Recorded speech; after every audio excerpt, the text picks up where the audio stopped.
हैदर को वो किस तरीके से अपनी बात सामने रख रही थी। उन्होंने कहा था कि उनको परेशान करने की और उन्हें बदनाम करने की एक साजिश का हिस्सा है। सीमा हैदर रघुपुरा से हमारे साथ लाइव इस वक्त जुड़ गई है। बहुत स्वागत है सीमा आपका। आशीष दीक्षित हमारे सहयोगी न्यूज रूम से मेरे साथ लाइव हैं और एपी सिंह साहब सीमा हैदर के वकील वो भी मेरे साथ लाइव इस वक्त जुड़ गए हैं। सबसे पहले सीमा आपसे ही सवाल यहाँ पर कर लेता हूँ और आशीष क्योंकि आप सचिन आपके इस पूरे मामले को लगातार कवर करते रहे हैं तो सचिन आशीष से भी उम्मीद करूंगा कि वो भी बीच में सवाल पूछ सकते हैं। लेकिन सीमा इस तरीके की कई चीजें लगातार एक के बाद एक कुछ दिनों की दूरी होती है, उसके बाद कुछ एक नया शगुफा सामने आ जाता है, अब ये नई चीज सामने आ गई है। आपको उम्मीद थी कि ऐसा कुछ होने वाला है आपके साथ या आपको लग रहा था कि ऐसी चीजें की जाती रहेंगी?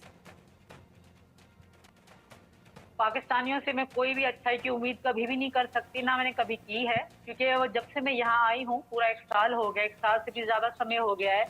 वो लोग हर तरह से मुझे परेशान टॉर्चर करने की कोशिश कर रहे हैं। कभी कोई रीमा बना के बिठाते हैं, कभी मुझे मार खिलाने की फोटो वीडियो आइडियो चलाते हैं, कभी सचिन जी को मरा हुआ दिखाते हैं, कभी मेरे करेक्टर पे उंगली उठाते हैं, कभी बच्चों पे उंगली उठाते हैं। अलग अलग वो आरोप लगाते आए, उनसे मैं कभी भी अच्छाई की उम्मीद ना कर सकती थी, ना कर सकती हूँ, ना कर सकती हूँ। रही बात जो मेरे चाचा के बारे में बताया जा रहा है, तो वो जो भी सारी मेरी जिंदगी की हकीकत थी, ए टू जेड सब कुछ, मेरा चाचा, मौसी, मामी, जो भी मेरे रिश्ते थे पाकिस्तान में, सब की पूरा बायोडाटा मैंने जांच में बताया और दिया था। ठीक है, ये लोग जो कुछ भी अभी करने की कोशिश कर रहे हैं, जो रिकॉर्डिंग में बोल रहा है वो हैदर का रिश्तेदार, ठीक है, जफर बुक्की या कोई भी नाम है उसका, वो हैदर का रिश्तेदार, एक हैदर बोल रहा और मोमी मलिक बोल रहा, हैदर का रिश्तेदार बोल रहा, कोई और हो। वो व्यक्ति का मतलब अगर कोर्ट में भी उसकी गवाही मानी जाती है, जो अपने रिश्तेदार ना हो, रिश्तेदार तो हमेशा उसी पक्ष में बोलता है, वो तो हैदर का रिश्तेदार है जो बकवास कर रहा है। और एक बात बताओ, मुझे पूरा 1 साल हो गया है, उनको ये अब चीजें याद आ रही हैं। अब चीज मोमी मलिक को भी 6 महीने हो गए हैं आए हुए, तो उनको अब चीजें याद आई, क्योंकि मेरे मोमी मलिक के चिट्ठे दिखा दिए, मेरे मोमी मलिक की पूरी हिस्ट्री जो भी हमने निकलवाई और वो सारी मैंने अपने चैनल पे हर दिन चलाती रही। तो वो मुझे धमकियां देता रहा लाइव बैठ के कि अगर कल वीडियो बनाएगी तो इसके साथ अच्छा नहीं करूंगा, परसों वीडियो बनाएंगे तो इसके साथ अच्छा नहीं करूंगा, और मैं वीडियो बनाती रही, क्योंकि मैं डरती नहीं, जीत सच्चाई की होती है, जो सच है मैं वो बोलती हूँ हमेशा। तो उसने मुझे गाली गलौज करी, मेरे भाई एपी सिंह को गाली गलौज करी, मीना जी को, बच्चों को गाली गलौज करी। उसके बाद रेगुलर ये लाइव बैठ के किसी न किसी पाकिस्तान से बात करता है और ये लिख कर स्क्रिप्ट बनाकर ये लोगों ने ये रिकॉर्डिंग करी है।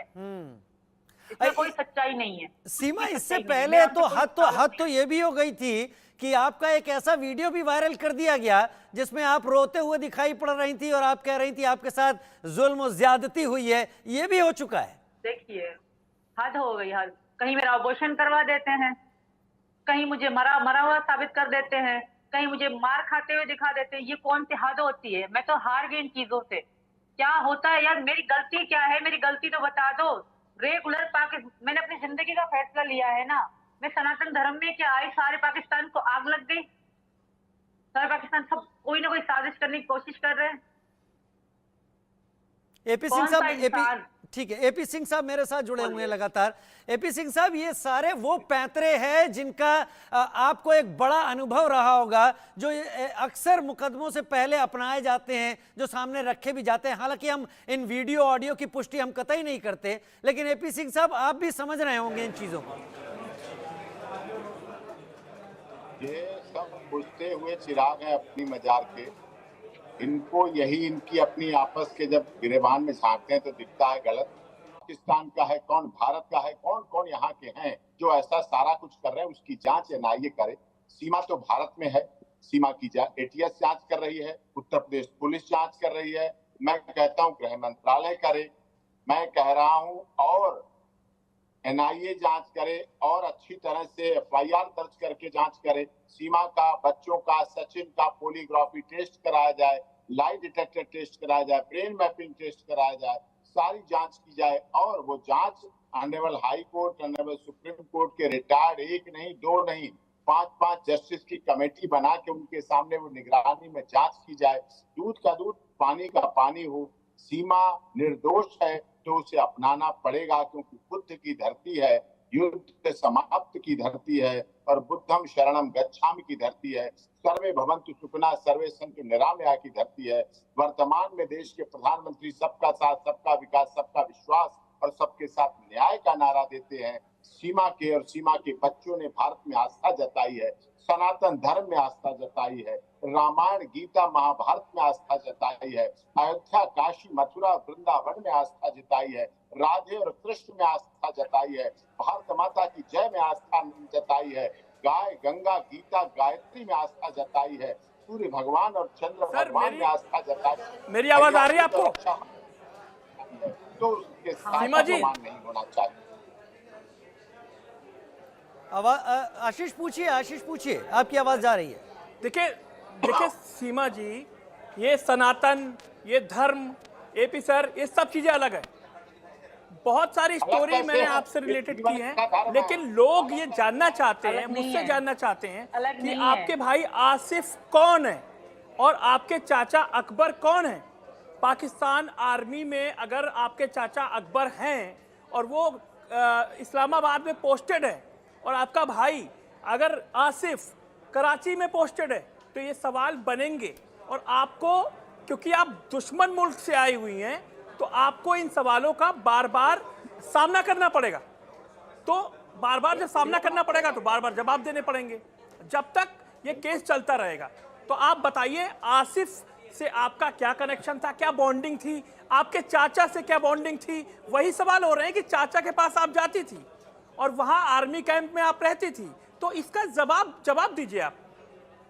चलो, मेरे चाचा इस्लामाबाद में थे, मैं कराची में थी, तो मैं कराची से इस्लामाबाद जाती थी। जिंदगी में मैंने कराची और खैरपुर जेकमाबाद के अलावा मैंने कोई शहर ही नहीं देखा पूरी जिंदगी में, 27 सालों में। इस्लामाबाद, लाहौर, दूसरे इलाकों में कभी गई भी नहीं हूँ, पहली बात। दूसरी बात, 2014 में मुझे अपने घर से निकाल दिया गया हैदर के साथ शादी करा के। उसके बाद अब बड़ी बहन की शादी हुई, नाना की डेथ हुई, नानी की डेथ हुई, कजन की डेथ हुई, कजन मेरी शाहिदा थी, उसकी डेथ हुई, कितने रिश्तेदारों की डेथ हुई। मुझे वापस नहीं बुलाया गया, उनकी लाश पे, उनको मौत पे भी नहीं बुलाया गया। जब मेरे अब्बू की 2022 15 दिसंबर को डेथ हुई, तब मैं जाके एक बार गई थी, वो भी 1 हफ्ते के बाद मैं वापस आ गई। ना उन्होंने कभी मेरे साथ रिश्ता रखा, ना उन्होंने कभी मुझे बेटी माना, ना कभी बहन माना, ना ही किसी ने मुझसे पूछा भी कि सीमा जिंदा हो, मर गई हो, बच्चे कैसे हैं। बेबस होके, मजबूर होके मुझे गांव से निकाला गया, तो मैं इधर आ गई बड़ी उम्मीद, बड़ी आस लेकर। इसमें कि कोई रिश्तेदार पुलिस में होता है, कोई गार्ड होता है, कोई क्या होता है, उससे मेरा कोई लेना देना नहीं है। हम पैदा भी नहीं हुए थे जब मेरे चाचा फौज में थे, उनसे मेरा कोई संपर्क नहीं है, कोई ताल्लुक नहीं, कुछ भी नहीं है। खामखा मुझे जोड़ने की कोशिश की जा रही है। इस तरह तो हैदर का पूरा परिवार पता नहीं कहाँ कहाँ है, जो जफर बुख्ती बोल रहा है उसका परिवार पता नहीं क्या क्या है, ठीक है। और मोमिन मलिक के कोई कुछ नहीं होंगे। मोमिन मलिक वो इंसान है जो दिन रात पाकिस्तानियों के साथ बैठता है, हमें गाली गलौज करता है। तुम सवाल करो, हम जवाब देंगे। मेरी बात समझिए, जब आप पाकिस्तान से यहाँ आई तो आपके चाचा रिटायर हो चुके थे और आपका भाई आर्मी में पोस्टिंग में था, आसिफ। आपका भाई आसिफ है? मेरा भाई, देखो भाई बहन सबके होते हैं, ठीक है, पर मेरी जो कंडीशन थी, मैं अपनी कंडीशन बता रही हूँ आप सबको। मुझे गांव से निकाल दिया गया था 2014 में, जब सचिन तो मेरे ख्वाब ख्याल दिमाग में भी नहीं था। हमारा प्यार मोहब्बत, मुझे पता ही ना था कभी मुझे सचिन से प्यार भी होगा और मैं भारत आऊंगी। ऐसी चीजें कभी जिंदगी मेरी में थी नहीं। हैदर के साथ शादी कराई गई, मैं कई महीने जेकमाबाद में रही, उसके बाद मैं आई वापस कराची में शिफ्ट हुए हम लोग कमाने खाने के लिए। उसके बाद हैदर ने मुझे तलाक दी, मैं अपने बाप के साथ रहने लगी। इन बीच कितने रिश्तेदारों की डेथ हो गई, कितने रिश्तेदारों की शादी हो गई, पर मैं कभी गाँव नहीं गई। किसी रिश्तेदार ने मुझसे कभी पूछा तक नहीं कि बेटी कैसी हो, सिर्फ मेरे अब्बू के अलावा। लेकिन कई सारे लोग ये आरोप लगा रहे हैं। एक एफिडेविट भी सामने आया जिसमें लिखा हुआ है कि आपने गुलाम ने भागकर शादी की थी। लोग ऐसा पूछ रहे हैं, सोशल मीडिया पे ऐसा लोग कमेंट कर रहे हैं। तब मेरी एज इतनी नहीं थी कि मैं एफिडेविट बनवा लूं या कुछ कर लूं, ऐसा कुछ भी नहीं है। वो अपनी तरफ से, वो पाकिस्तान है, 5000 निकाल के दोगे ना उनको, वो कुछ भी बना लेंगे। पाकिस्तान के लोग, वो भूखे हैं, भूख में मर रहे हैं, उनको आप 10,000 5,000 दोगे ना, वो आपको सिखाएंगे आशीष की ये डेथ की वो है, डेथ सर्टिफिकेट भी निकाल के देंगे आपको। आप तो जिंदा की बात कह रहे हो, पता नहीं क्या क्या वो कर सकते। सिर्फ आप 4 पैसे दो तो सही उनको। वो पाकिस्तान है, वो वहां पे सिर्फ रिश्वती लोग रहते हैं। मैं बताऊं, जब मैं यहाँ आ रही थी तो कितने पैसे मुझसे छीन लिए गए थे। वो ये नहीं सोचते, वहां पे सिर्फ पैसा पैसा पैसा ही दीन है, पैसा ही धर्म है। बस दुनिया को दिखाते हैं कि हाँ हम सच्चे मुसलमान, सच्चे इंसान हैं। किसी ने फोन किया जब आप यहाँ आए, उसके बाद किसी से आपकी बहन रीमा से बात हुई, आशिफ से बात हुई, चाचा से बात हुई, आस पड़ोस के लोगों से बात हुई? कभी भी नहीं क्योंकि हुई, लोग जानना कभी चाहते भी नहीं हैं, हुई। लोग कह रहे हैं जो कि भी आपके हमने ऑडियो नंबर कई सारे वायरल हो रहे हैं, तो आप पाकिस्तान में बात करती हैं, क्या बात करती हैं अभी भी? कभी भी बात आशीष भैया मेरी पाकिस्तान में ना हुई है, ना होगी, और कभी भविष्य में, ना कभी पहले हुई थी। कभी जब मैंने पाकिस्तान छोड़ा, मैंने वो सारे रिश्ते वहीं छोड़ दिए थे। पाकिस्तान में वो सारे रिश्ते मेरे टूट चुके थे। कभी भी मैंने नहीं चाहा, ना मैंने कभी इच्छा जाहिर करी उन लोगों से बात करने की, क्योंकि मुझे उनका नेचर पता है, उनकी सोच पता है। उन्होंने मुझे दुखी करके घर से निकाला था। जब मैं अकेली तड़प रही थी, मुझसे किसी ने वहां नहीं पूछा था कि बेटी कैसी है। उनको मैं याद करूंगी जिन्होंने मुझे धुतकारा, जिन्होंने मेरे 4 बच्चों का नहीं सोचा। आज जब मैं हिंदुस्तान में हूँ और हिंदू बन गई हूँ, कैसे उनको मिर्ची लग रही है, कैसे 17 तरह की चाल चल रहे हैं। मैं हर जांच के लिए तैयार हूँ। आप जो भी दुनिया में पता नहीं कितने कितने नाम है जांचों के, मुझे नहीं आ रहे हैं, बस जो भी जांचें हैं, जो भी, मैं उसको कराने के लिए तैयार हूँ। अंत में फिर भी अगर डाउट है यहाँ की सरकार को, तो मुझे जेल में डाल दे, मैं उससे भी खुश हूँ। पर मैं पाकिस्तान कभी नहीं जाऊंगी और इनके झूठे आरोपों में कभी नहीं आने वाली। मैं यही चाहूंगी हरियाणा पुलिस से, हरियाणा के जो मुख्यमंत्री हैं उनसे यही कहूंगी कि आप मोमिन मलिक की जांच करें। मोमिन मलिक एक गुंडा है, दहशतगर्द है, क्योंकि वो दिन रात खुद पाकिस्तानियों से बात करता है। कौन सा वकील किसी की बेटी को गाली देगा? कौन सा वकील किसी औरत को गाली देगा? कौन सा वकील एक वकील को गाली देगा? कौन सा वकील एक हिंदुस्तानी को गाली देगा? बताओ आप। यूट्यूब में वकालत उसने खोल रखी है, यूट्यूब पे उसने अदालत खोल रखी है। कोई जाओ देखो उसका यूट्यूब, कैसे सरेआम धमकियां और गालियां गलौज कर रहा है। देख लीजिए जाके उनका यूट्यूब। ऐसे वकील होते हैं, हमारे भाई भी तो वकील है।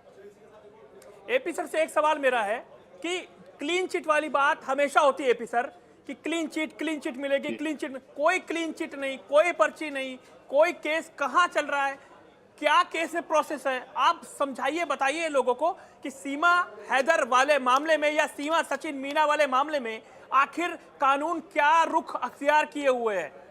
क्या क्लीन चिट मिलेगा? क्या आगे का प्रोसीजर होगा कि ऐसे ही फंसा रहेगा? कि चुनाव का वेट कर रहे हैं, कि 10 जून का वेट कर रहे हैं, कि जो सूरजपुर कोर्ट ने कहा है कि 10 जून को गुलाम हैदर आएंगे, क्या 4 जून नतीजों के बाद एक्शन होगा और 10 जून को क्या सीमा की वापसी होगी या सीमा को परमानेंट यहीं रख लिया जाएगा? एपी सर आपसे सवाल है और यही सवाल सीमा से।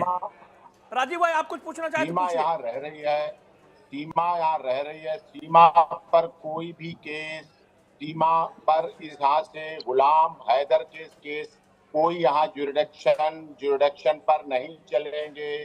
सीपीसी की धारा 83 साफ तौर पे कहती है पाकिस्तान हमारा दुश्मन देश है, एलियंस है, उसकी कोई भी प्रोसीडिंग, वहाँ का कोई भी व्यक्ति प्रोसीडिंग, उसके नाम से प्रोसीडिंग या जुरिडिक्शन के मुद्दे पर जब भी आर्गुमेंट होगी नहीं टिकेगा, नहीं चलेगा। ये भ्रम फैलाया जा रहा है। सीमा की जांच चल रही है, एटीएस जांच चल रही है। देश के मामले राष्ट्रपति भवन के माध्यम से गृह मंत्रालय ने कागज पाकिस्तान के द्वारा एम्बेसी को वहां भेजे हुए हैं। सारे डॉक्यूमेंट की लिस्ट गई हुई है। सारे डॉक्यूमेंट जांच कर लो, वेरीफाई कर लो, सब कुछ पता कर लो, सब जांच कर लो, हर तरह से जांच कर लो। ये सारा प्रोसेस चल रहा है। गृह मंत्रालय जागरूक है, सजग है। हमें जांच एजेंसियों पर भरोसा है, लेकिन आशीष जी आप वरिष्ठ पत्रकार हैं, इंडिया न्यूज बड़ा चैनल है।